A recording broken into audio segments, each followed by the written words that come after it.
أول مكالمة في المدرسة كلمتها لمعظم أولياء الأمور بعد العام الدراسي بكام يوم.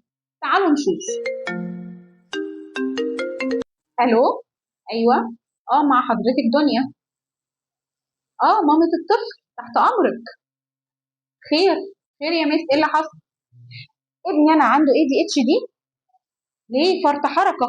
لا أنا عارفة كويس وسامعة. ما بيقعدش وما بيسكتش ورايح جاي وبيفتح البيبان وبيفتح اللوكرز ومش قاعد على بعضه وبيتنطط.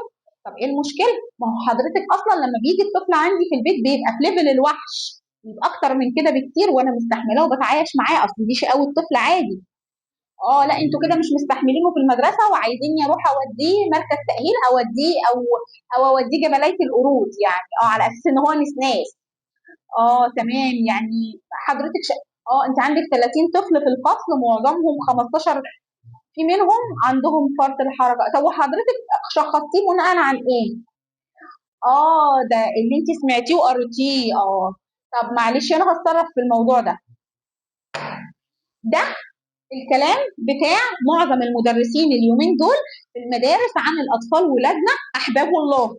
حضرتك عشان اقول ان الطفل ده عنده ADHD لازم اعمل حاجه اسمها اختبار كونرز لتحديد شده فرط الحركه، عشان اعرف الطفل دوت عنده فرط حركه بنسبه قد ايه وازاي، ومحتاجه جلسات ولا لا، ومحتاجه دكتور ولا لا، واحكم على الطفل بان هو ADHD.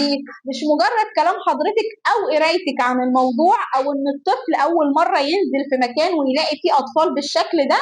تمام. فبالتالي حضرتك بتحكمي عليه. رجاء كفايه الاهالي بتجيلي هنا تعبت.